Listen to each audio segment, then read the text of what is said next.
Yeah, I think probably and I think I've said this before, for the 5 freshmen, and really for all the new kids, but especially the freshmen, she was the one that was probably had the farthest to go to get to this level, and a little homesick and all those kinds of things. So I think it's been more of a, if it was a race, she probably started, she's in the back of the pack of the grid and the race, the NASCAR race, and she's got to work her way through the pack and get to the front. So I think it's just been a slow, steady thing for her. But, she's a good athlete. She's a really good kid, easy to coach. And I think just needed to feel a little more comfortable in her own skin, probably to make sure that she could do it. And, she's got her chance, and so it'll be we've started a lot of different people, and I don't think that's going to change. So right now, she's the one that's earned the opportunity. Is that a point where she's, sorry, Rob, is that a point where she's kind of, I know you had said, like, started behind everybody. Does she kind of even the playing field, I guess? Or yeah, oh, yeah. No question. I think if you look at the freshmen especially, obviously Audie and Addie have separated themselves, not just on our team, but probably borderline nationally.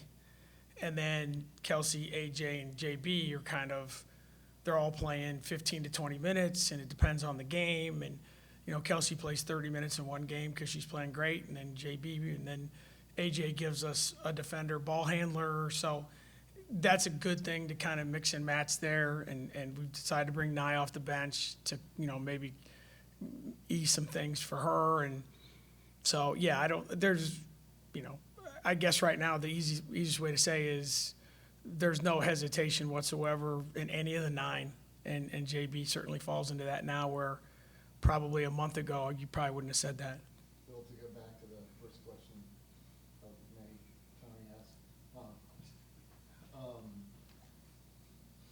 how unique is that? I mean, is this the longest stretch you've ever gone without playing the home game in conference? And 2, I want to revisit something I asked you, I think, before the last game, which is how much do you miss that boost of knowing that crowd is there, even if it's 3 games later or 3 days later, that you have that right in your memory for I think that's and again, when I say this, we lost a couple games in a row, and we were on the road, and we competed, and we lost to good teams, and the game we lost that didn't get played here, maybe may or may not have impacted it. But I think when you get into the flow of things, and there's not many, I don't know how many, but you could probably go through a lot of college basketball schedules, and there's probably not many people that play one home game in 27 days. This isn't an NBA road trip. Feels like it. I mean, we play Tuesday night. We go down to KU Tuesday night. We play Wednesday. We have to spend the night. We come back Thursday, go to practice, fly to Morgantown Friday morning, fly back Saturday. And again, it's not an excuse. It's a fact. And it's just, that's a hard thing to do in this league. And I think we've handled it okay. I mean, we've handled it great in the sense of how hard we've played. We haven't handled it okay in the result. But there's no question. It's like anything else in life. If you know something that you're comfortable with is coming, I know these people are coming to visit me. I know, hey, Tuesday night's taco night. I don't care. Pick out whatever in your life that something is coming that you really, really think is important to you, your family. There is that calming impact effect to it. And it happened, and there's nothing we can do about it, but it has been a unique thing for our team to handle, and they've handled it great. I mean, I really have had no complaints about how they've handled it. Coach, I know you guys have seen a lot of production from Audie in recent games. What's your message to Addie, who, I don't want to call it drop off in scoring, but hasn't had as many points as she's put up in? No, I mean, she had a tough week. And I will say, in her defense, not that she needs it, she was really sick and kind of fought through it. And just wasn't able to do the things she wanted to do, and that happens. To tell you what kind of kid she is, I get a text message from her Saturday like, "Hey, I'll be better next week." Basically, she didn't run away from it; she embraced it, and that's what leaders do. That's what talented players do. That's not what freshmen do. And she owned up to it and felt bad about it. But like I said, I mean, there was one day she couldn't even practice, and again, it's not an excuse, but when you're not feeling great, it's hard to play great sometimes. And I know, people say, "Oh, sometimes you play really well when you're sick." Well, they say that after you play really well, not beforehand usually. But she'll be fine. She practiced really well yesterday, so I think it's a minor blip in the year for her. And considering all those factors that we've talked about today, the home games and this roster and stuff, how good do you feel about this team at the halfway mark in conference play? I feel great. I really do. I mean, people. You guys know me. I'm a really, really bad loser, and I don't like to lose, and I'm not into moral victories and all that stuff. But I mean, to be honest with you, when you look at what our team did non-conference and the schedule we had to play without Emily Ryan and what the 4 teams we lost to were going to be in the NCAA tournament probably.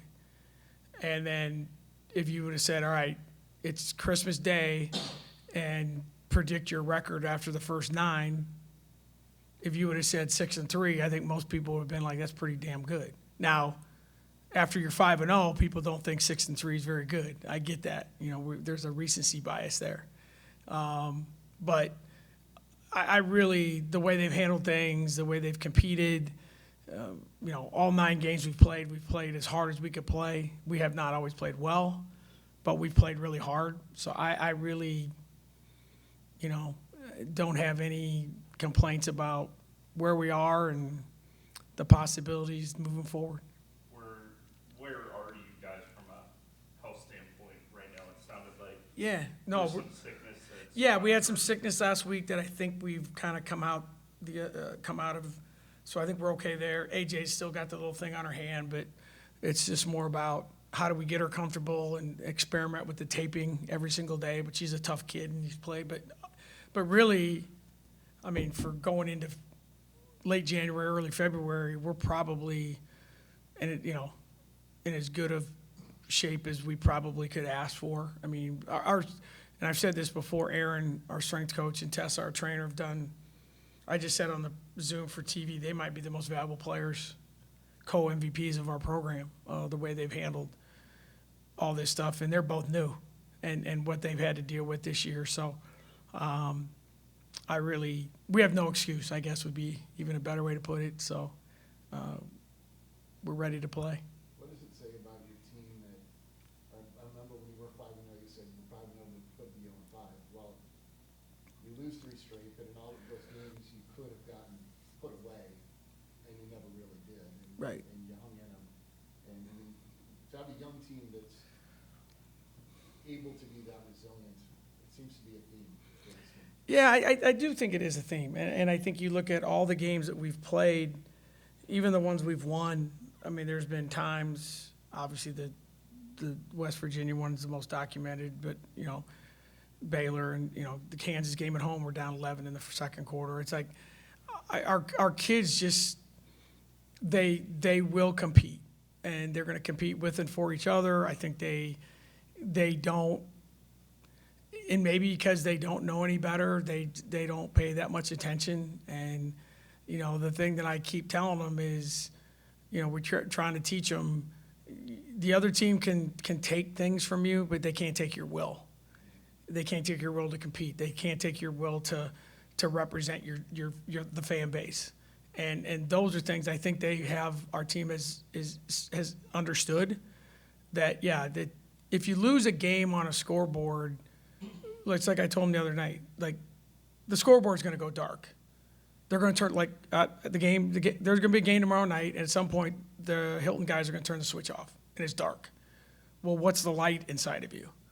You know, what's the light that you share with your teammates? What's the thing that you can control and take with you? And this group, for some reason, has embraced it at a young age, and it's been fun to watch. And obviously, you always want to do a little bit better, but if a team is truly evaluated on their commitment to each other and their commitment to playing as hard as they can play, this team's got an A. And there's still a lot of games to play, and we'll see where that takes us. Bill, you're back home for the first time in what feels like forever almost. So you're playing a team that you've already beat. Just how much more important does this game become, trying to sweep Oklahoma State? Oh, it's a huge week for us, and that's what we've talked about with our team. Is, you know, you lost a few in a row. You have a chance to get a sweep, which is great in the league where you're not playing very many. You know, you only play 5 teams twice. You know, you're end of January, early February, so there's, you know, now you're talking about all that. And, you know, we go back on the road Saturday, and then we have the bye week. So it's a huge game for us in a lot of ways. And what I told our team was, it seems like, and maybe I missed one, but I think it's almost like every team that we've played in the conference, they've had an edge about, well, they lost their game before, or they didn't want to get swept, or something bad happened to them and it was like they had to win or whatever. We're kind of in that mindset now. Like, maybe it's our turn to have a little bit more of an edge, and that's a good thing. And every so often, as the schedule goes through it, you're going to have moments like that. And so I think the start of the second half, all that stuff I just mentioned, I don't know what's going to happen, but our kids are excited to play again, and certainly excited to play at home. Thank you, guys. I appreciate your time.